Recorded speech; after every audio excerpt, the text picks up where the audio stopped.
Bonjour à tous, aujourd'hui je vous retrouve pour vous parler des livres que j'ai lus pendant le mois de septembre. Mon bilan arrive un petit peu en retard mais je vais vous ressortir mes excuses habituelles. J'ai pas trop le temps en ce moment pour filmer des vidéos, donc je m'excuse d'avance si mes vidéos arrivent avec un petit peu de retard, mais au moins elles sont là. Le premier livre que j'ai lu, c'est un manga qui s'appelle Blank Space. C'est un manga dans lequel on va suivre une jeune fille qui va faire la rencontre d'une autre jeune fille qui est au même collège qu'elle, et en gros elle va se rendre compte que celle-ci a des pouvoirs magiques et elles vont commencer à se lier d'amitié. Et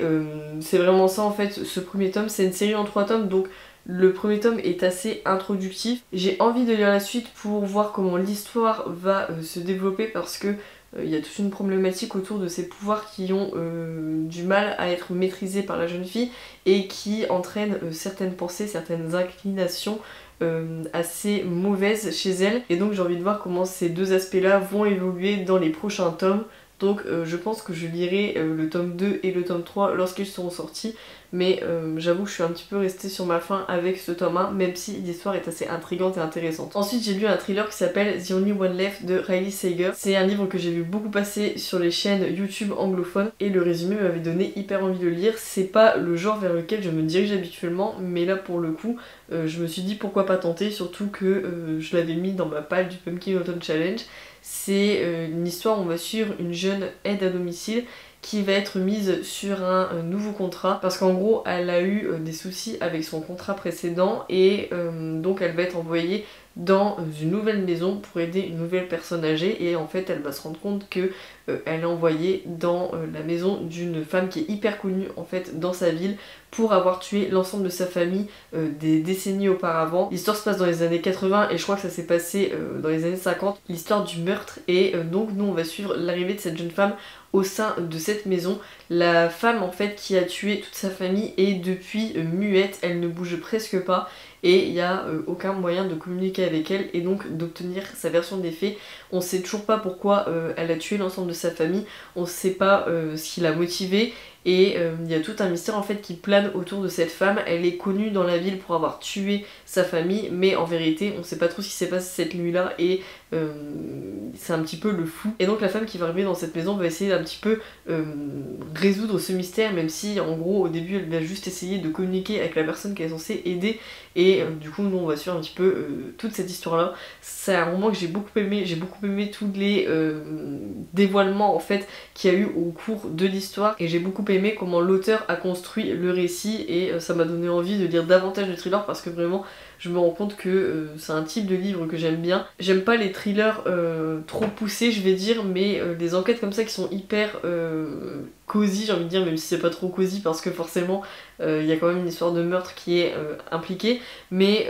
j'ai beaucoup aimé en fait lire ce genre de thriller là, et ça m'a donné envie d'en lire d'autres, et c'est d'ailleurs ce que j'ai fait. Vous allez voir, je vais vous en parler d'un deuxième juste après. Ensuite j'ai lu Lettres d'une péruvienne de Françoise de Graffigny. C'est un classique que j'avais très envie de découvrir parce que je l'avais trouvé en librairie et je savais pas du tout de quoi ça parlait, j'en avais jamais entendu parler auparavant et je l'avais même jamais vu passer nulle part. En fait on suit une jeune péruvienne, une jeune Inca qui va être ramenée en France par des colons, et en gros elle va être mise au sein d'une maison avec un homme et puis sa mère il me semble, et ils vont essayer de la transformer en bonne petite française. Sauf que nous on va suivre du coup l'adaptation de cette péruvienne au sein de son nouveau pays. On va suivre tous les bouleversements que ça entraîne chez elle, tous les regrets qu'elle éprouve, notamment parce qu'elle a laissé son amour en fait au pays. En fait elle essaye de savoir un petit peu ce qui lui arrivait à lui, parce que c'est une personne haut placée dans le gouvernement péruvien, et en gros quand il y a une genre d'attaque,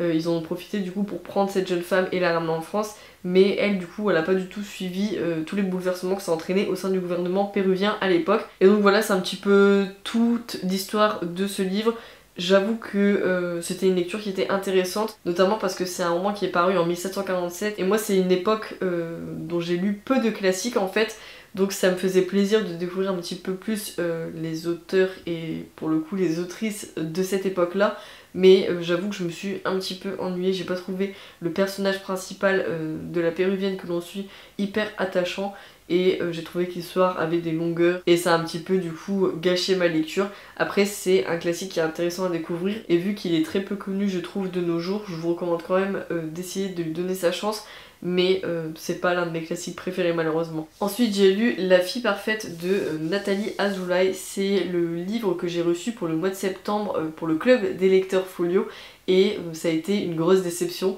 Le résumé m'intriguait beaucoup, on suit deux jeunes femmes qui se connaissent depuis qu'elles sont enfants, qui font leurs études ensemble et il y en a une qui va choisir les lettres et l'autre va plutôt choisir les sciences, donc pour le coup on a deux parcours de vie qui vont être complètement opposés et on va du coup suivre un petit peu leur destin à toutes les deux. On sait dès le début du roman qu'en fait il y en a l'une des deux, je crois que c'est Adèle, celle qui avait choisi les sciences, qui est morte, qui s'est suicidée. Et du coup on va suivre un peu la réaction de Rachel face à ça. C'est un roman que j'ai abandonné à la page 54 sur un peu moins de 300 et en fait j'ai pas du tout réussi à accrocher l'histoire, j'ai pas du tout accroché au style et j'ai été vachement déçue parce que je trouvais que c'était vachement une mise en opposition des deux univers du coup qui ont été choisis par les deux jeunes femmes et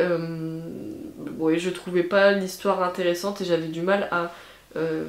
comprendre en fait l'intérêt des gens pour cette lecture. Je sais que parmi le club des lecteurs Folio dont je fais partie, j'ai pas du tout été la seule à ne pas l'apprécier. Il n'y a pas vraiment fait l'unanimité celui-ci pour le coup et ouais du coup je vous recommande pas trop. Ensuite j'ai lu une BD qui s'appelle Indiana, c'est en gros l'adaptation du roman éponyme de George Sand et cette fois-ci c'est adapté par Bouillac et Cattel. C'est un roman graphique que j'ai beaucoup aimé puisque j'ai beaucoup aimé le style d'illustration et j'ai adoré en fait retrouver l'histoire d'Indiana. J'avais lu ce classique il y a quelques années et j'avoue que je me souvenais plus trop de l'intrigue. Dans Indiana on suit une jeune femme qui va être mariée à un homme qui est beaucoup plus âgé qu'elle, qui est un peu aigri et en gros on va suivre un petit peu sa vie à partir de son mariage. On va se rendre compte qu'elle est pas du tout heureuse dans son mariage comme on peut s'y attendre et elle va essayer du coup de se changer les idées en ayant des amants, sauf que à chaque fois c'est catastrophique et la pauvre elle a jamais de chance. Donc ouais, c'est un petit peu ça l'histoire d'Indiana, je vais pas trop rentrer dans les détails parce que j'ai pas envie de vous spoiler, mais en tout cas moi je vous recommande vivement cette adaptation en roman graphique parce que je l'ai beaucoup aimée, elle est vraiment très fidèle au texte, c'est un roman graphique qui est assez épais et qui du coup nous permet vraiment de découvrir ce classique. Que vous l'ayez lu ou pas encore lu, je trouve que c'est une bonne occasion pour se pencher sur ce texte. Ensuite j'ai lu un deuxième thriller, c'est The Silent Patient et je l'ai beaucoup aimé. J'ai lu en lecture commune avec ma soeur qui l'a beaucoup aimé aussi. Et en gros, j'en avais entendu beaucoup parler, à chaque fois que je vois des vidéos qui parlent de thriller, il y a toujours ce titre qui est mentionné et du coup ça m'avait donné très envie de le lire. On suit en gros un psychologue, si je ne me trompe pas, je crois que c'est ça, qui va être en gros rattaché à une patiente qui a tué son mari, enfin c'est ce qu'on pense, et qui depuis le meurtre ne prononce plus aucun mot. Ça ressemble un peu à l'intrigue du premier thriller dont je vous ai parlé, mais là pour le coup on est plutôt dans un univers médical grâce à ce docteur. Et c'est pas du tout la même époque, c'est pas du tout la même ambiance. On est vraiment avec ce psychologue qui essaye du coup de délier la langue de cette femme, de comprendre ce qui s'est passé à l'époque. Il y a des journaux qui vont être retrouvés, il y a des flashbacks en fait qui vont nous permettre de comprendre ce qui s'est passé un petit peu à l'époque et de faire le lien avec la situation d'aujourd'hui. C'est un thriller que j'ai beaucoup aimé aussi, que je vous recommande vivement si jamais vous voulez essayer de vous mettre à ce genre là parce que moi pour le coup, comme pour l'autre dont je vous ai parlé auparavant, ça a été une très bonne découverte et ça m'a vraiment donné envie de me pencher davantage sur ce genre là et ouais, j'ai vraiment beaucoup aimé ce thriller. Après je pense que les révélations sont un petit peu prévisibles parce que moi je sais que pour le coup j'ai rien vu venir et par contre ma soeur qui elle non plus lit pas trop de thrillers à capter en fait direct ce qui allait se passer alors que moi pas du tout, mais donc juste pour vous prévenir que vous risquez peut-être de voir les révélations arriver, mais c'est quand même des très bons thrillers je trouve, même si on arrive un petit peu à deviner ce qui va se passer. Ensuite j'ai lu Le Rocher Blanc d'Anna Hope, c'était le premier roman que j'ai lu de cette autrice et je pense que c'est pas son meilleur clairement. On suit une variété de personnages en fait dans ce roman, mais notamment une femme qui est écrivaine et qui est en pleine séparation en fait avec son mari et qui décide de faire un voyage au Mexique avec son mari et sa fille pour essayer de trouver de l'inspiration pour son futur roman. Et en gros elle se rend à un lieu qui s'appelle le Rocher Blanc, qui est un rocher qui est assez spirituel, entouré de mystères en fait. Et à côté de ça en fait on va découvrir d'autres personnages qui sont plus ou moins liés à ce rocher là aussi et à cet endroit au Mexique. Et ouais, c'est un petit peu ça le roman. Je l'ai écouté en livre audio Et heureusement que j'avais le livre audio parce que sinon je l'aurais jamais terminé. J'ai trouvé qu'il y avait des longueurs,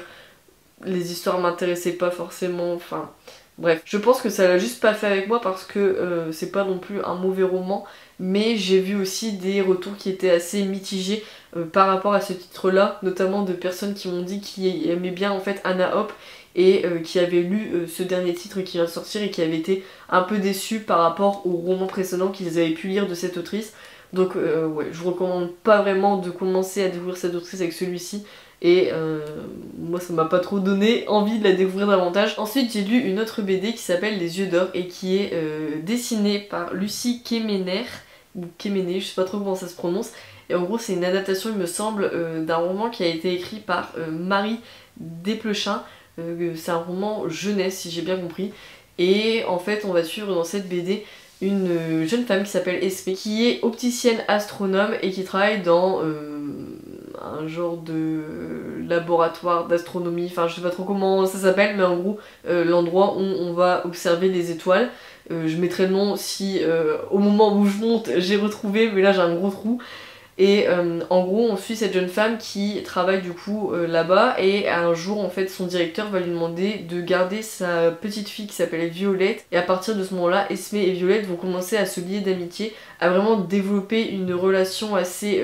poussée, assez touchante puisque Violette c'est une enfant qui est très seule, son père travaille beaucoup puisque c'est le directeur et il me semble qu'elle a perdu sa maman si je me souviens bien. Donc globalement en fait c'est une enfant qui est assez